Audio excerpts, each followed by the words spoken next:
disorder. This next category is another super interesting one, and it's called personality disorders. They are inflexible and enduring behavior patterns that impair social functioning. And the really interesting one that we're going to talk about is antisocial personality disorder, and that is the one that most people who have, like serial killers, have. And so this makes it a really interesting one.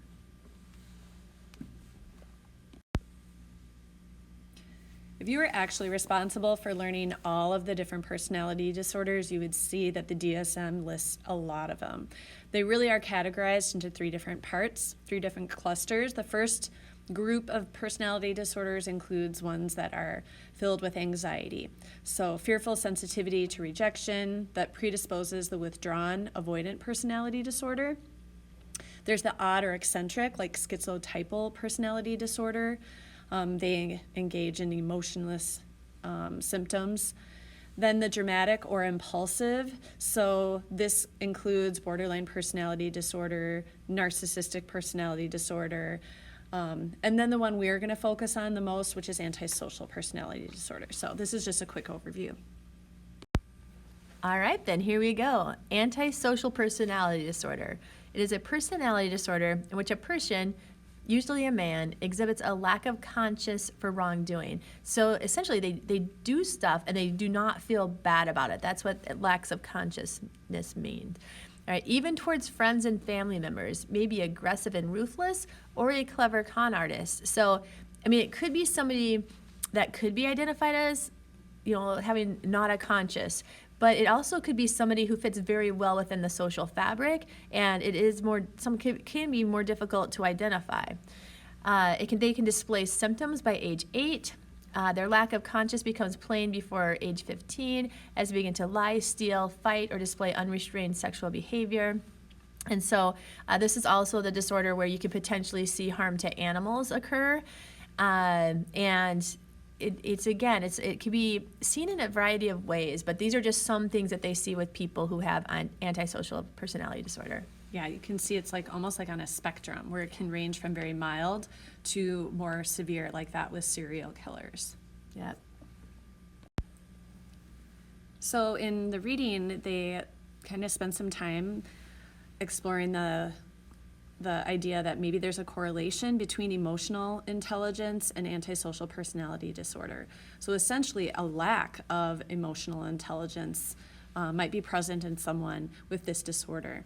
They are also referred to, and I think a lot of times you see this in the media and on television, not referred to as someone with an antisocial personality disorder diagnosis, but they're referred to as a sociopath or a psychopath. And they don't have that emotional intelligence IQ.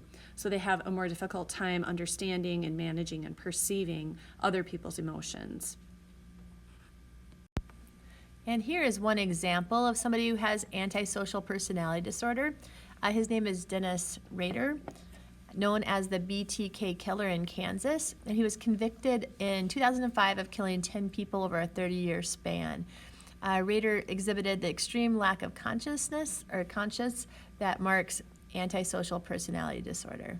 I think you guys have seen a lot of stuff on Netflix, some of the different series that kind of characterize some of the more famous serial killers. This is a more recent one from 2005. All right, so it's important to understand that it is a spectrum where you see some of the severe examples like with serial killers, but not all people with this diagnosis engage in remorseless and criminal behavior. It's not an essential component. Sometimes they are just, more manipulative. They lie. They do things for their own advantage. So many criminals do not fit this description of antisocial personality disorder. They're not impulsive, and they care for their family and their friends. So they just have some more of the milder symptoms. All right, so there are some genetic factors in antisocial personality disorder.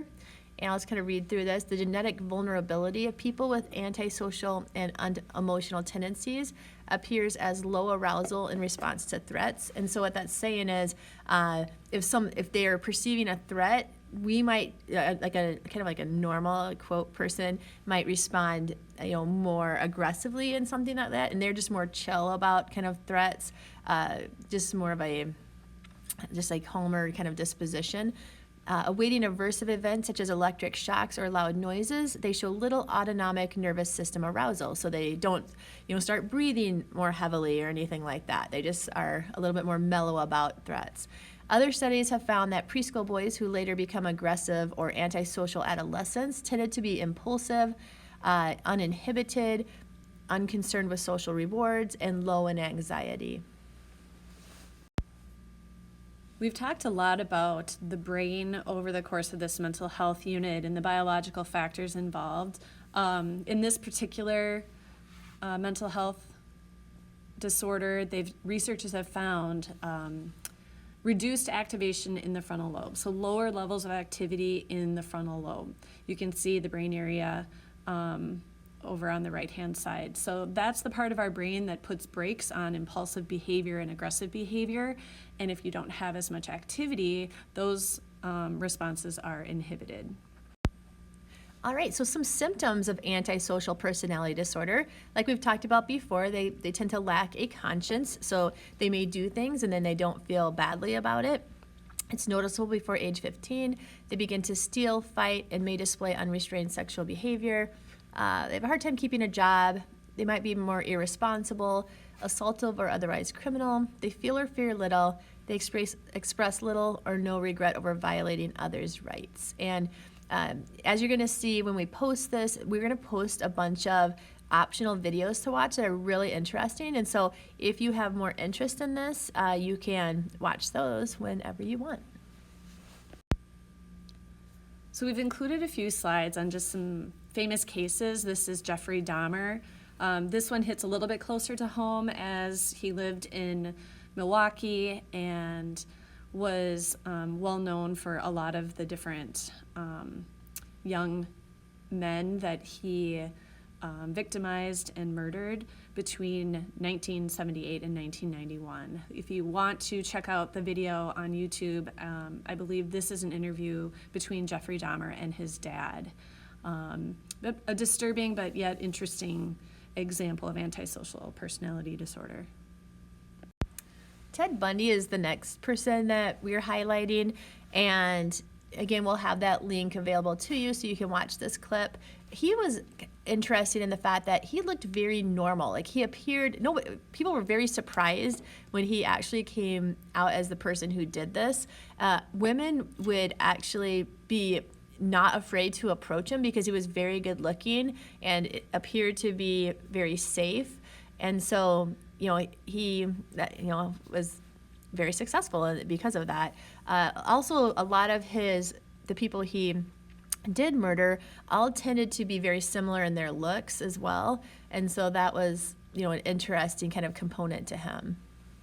A lot of you too have seen some stuff on Netflix with Ted Bundy, the Ted Bundy files and that sort of thing. So a lot of you might have been familiar with this particular example. All right, so this next question, if you take a little bit of time to read through it. And hopefully you answered B. All right, and the last category of disorders is anorexia and bulimia. So in the DSM, they identify many different eating disorders, and our book essentially highlights these two. If we were in class, we would watch this video that overviews the eating disorders we're going to be talking about. All right, so the first one we're going to be talking about is anorexia nervosa. And hopefully when we get back to school here in a bit, and hopefully at the end of this trimester, we'll be able to have a panel to have people come in and talk to you about these disorders, because I feel, and I think Ms. Lund feels, it's much more prevalent than what the statistics show, because a lot of us know people who have experienced eating disorders. For example, I have my college roommate and my high school best friend each had an eating disorder. And so you got to figure there's a lot more people out there. Also, with coaching cross country, we see a higher rate of people who have eating disorders. And sometimes you see that based off of people's sports or their activities, that they're just a higher chance of getting an eating disorder. And so it's a very important topic to Miss Lund and I. And so what is anorexia nervosa specifically? It is an eating disorder in which a person, usually an adolescent female, but it doesn't have to be, maintains a starvation diet despite being significantly underweight, sometimes accompanied by excessive exercise. And it can take a lot of forms, and there's definitely some time periods where people are more vulnerable. And a specific time period that we are conscious of is that time period between middle school and high school. And so that's kind of like when a lot of people can potentially be susceptible to this. How it's been explained is there's the nature-nurture debate with this is that in some people, there's a genetic predisposition to have an eating disorder, and then an environmental setting might trigger it. And again, sometimes that's that age that we see that occur, because a lot of changes are going on during that time period for women. But it's much more complex than just that, and there's still a lot of research being done about it, and so it's a very interesting topic. All right, these twins, these sisters, are both diagnosed with anorexia nervosa. There are just so many, unfortunately, sad cases. Some for you guys watching this, it hits close to home. You have family and friends that are living with this. And so you can read through some of the examples that are here in the book. All right, so this slide is showing you too, and kind of mentioning that culturally, women are sometimes exposed to kind of like ridiculously doctored and images in ads, in magazines, in social media. And so when you get a lot of those images, it gives you this idea of like what people should look like, what is it expected for you to look like. And that even unconsciously may really influence your view on your body and whether it's okay. And it's very unfortunate, right? Because ultimately, having diverse appearances is the best case scenario. But there's this feeling that sometimes people get that they're not good enough in certain ways because of how the culture presents the ideals. Also, if you're looking at this age between middle school and high school, you're seeing people that are starting to develop their bodies. So as women are starting to develop breasts and they're starting to develop kind of like their female bodies, there's some people out there who struggle with that. They don't want to grow up. They want to keep their childhood figure. And so there's a lot cognitively that is going on that really can influence, the eating disorder. And once you get the eating disorder, it's very, very difficult to get rid of it, if you will ever get rid of it. It's something that you more have to learn to manage. And it's also one of the leading cause of death among all mental disorders. All right, bulimia nervosa. This is an eating disorder in which a person alternates between binge eating, usually high-calorie foods, which is then followed by some sort of inappropriate weight loss. So possibly vomiting, laxative use, fasting, or excessive exercise. This one is a little bit more difficult to identify because people with this disorder oftentimes fall within the normal weight range, and it makes it easier for the person to hide. It makes it harder for it to be diagnosed and treated. Bulimia may also be triggered by a weight loss diet, and then they kind of lose the weight, then they gain the weight, and that sometimes is seen with people with this diagnosis.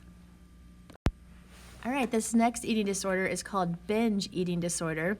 And so this is where people will go through these binge eating episodes. So they'll just eat larger quantities without or with feeling distress, disgust, or guilt. But they have to, for example, if it's a bag of chips, they may have to finish the bag of chips. Like there's something there mentally that is driving them to binge, to finish, something. It's in completion. If it's whatever is in front of them, they have to eat the whole portion. It's not like kind of just the quote a normal person who might eat until they're full and then they're like, okay, I'm good, like I'm going to leave a little bit on the plate. They would probably feel like they had to finish not only your portion, but maybe the people they're sitting with portion, or the whole bag of chips, the whole container of cookies. And then it's usually followed up by extreme feelings of guilt. So it's this thing that they cannot control, and so that makes it, very interesting, the cognition part that is tied to this behavior.